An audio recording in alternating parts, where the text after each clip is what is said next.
Welcome back to the final portion of I Remember for February, and that game, of course, was River City Ransom that we've played throughout the month of February. What a great game. As you can see, the cartridges right here, as well as I got it going on the TV behind me. And we did a lot of stuff for River City Ransom. The live show with my little brother, Baby Logic, went great. Tons of fun there. A little shorter than we expected it to be. Obviously, I guess as much as I thought I knew the game, I didn't realize how short it was when you actually knew what you were doing. So we blazed through that pretty quickly. If you haven't checked that out yet, please do. It was a lot of fun. And yes, we will be doing a live session for March this month. We just haven't figured out any dates yet. As soon as there's an announcement for it, of course, it'll be over at the blog, themikemurders.com, as well as posted in a broadcast or a video when we make the announcements as far as when the dates will be for March. But before we actually did the Gamer Logic Live of River City Ransom, I kind of did a little bit of research. You know, behind me I knew that there were a lot of games for the River City Ransom series, the spin-offs, that never quite made it over here to America, or if they did, there were some minor changes, or maybe they just had a name change. And right off the bat, let's just say that River City Ransom is obviously the Americanized name for this series. In Japan, it's usually known as Downtown Niketsu, and if it's not Downtown Niketsu, then it's also known as the Kunio-kun series. And there are tons of Kunio games on the Famicom, the Super Nintendo. There might be some on Sega Genesis, I'm not sure. TURBOGRAFX-CD actually had it, or PC Engine, or Turbo Duo, as well as there was an arcade game. There's even a recent 3DS game, which I didn't know about, which is kind of cool. I need to check more into that. But there are a lot of games that never made it over here, which is unfortunate, and the ones that did, they had obvious name changes. Renegade, for example, was a part of the Downtown Niketsu series, and when it was brought over, it was changed to Renegade. The character was changed, the storyline was changed, the graphics were slightly different. Overall, it was made to be more Americanized than it was for the Japanese, which was kind of interesting, because personally, I was never a big fan of Renegade, and had I known that River City Ransom and Renegade were kind of attached to each other, I maybe would have stayed away from River City Ransom, but I'm glad I didn't.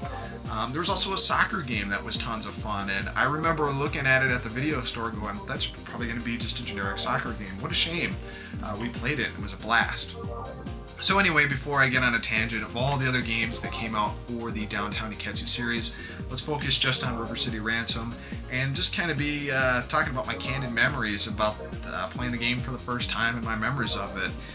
And I think the first time I actually played it would have been at the video store, really. Not at the video store itself, but going and looking at all the games and everything, and seeing River City Ransom there.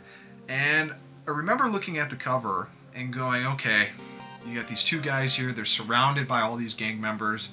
This looks like against, you know, two against the world kind of deal. So this is going to be tons of fun. And sure enough, we rented it. On the way back home, I'm going through the instructions and checking out the plot. I thought it was pretty cool.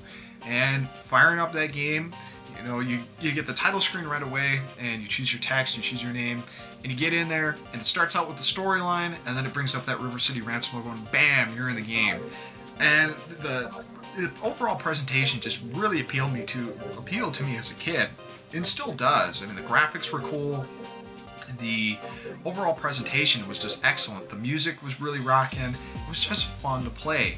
And the fact that I had an older sister and a little brother, and they could pick up and they could play too, was just a blast, because there wasn't too much to it, but there was a lot to it. For the simple facts that you could go into a store and buy things and have your stats boosted up for buying sushi or buying a dirty magazine or the various other stuff that would go in there. I'll never forget how hard I laughed when we went into the sauna, and when you're finished, it shows your character doing the towel and you could see the character's butt. We thought that was hilarious when we were kids.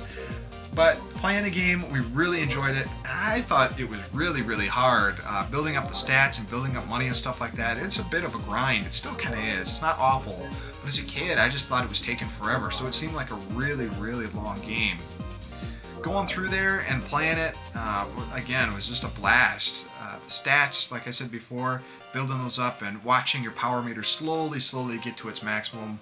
Very cool. And all the different bosses and barf and everything else that you could think of. Very fun again. Some of my other memories is looking through it in Nintendo Power magazine and seeing all the stuff I missed, as well as my older sister playing it with us, because there weren't too many games that my older sister would play with me, but she just had this addiction to River City Ransom that if she saw me playing it, she'd be like, hey, you know, can I jump in too? And that was cool because when we were kids, we didn't bond very well together, and those few moments we actually did. And the only other games we ever did that on was Dragon Warrior and Maniac Mansion. So that's a cool memory there. And of course, my little brother was quite young, but he had fun with it too. So, and that's kind of about all I have for my memories of River City Ransom. I wanted to get into more details, but unfortunately, I didn't get a chance to do this at the beginning of the month like I wanted to do. And we're actually into March now, so apologize for the delay for that. Just have a lot of stuff going on. But that is I Remember River City Ransom for February, and I hope you guys enjoyed all the material that came out from it. Peace, guys.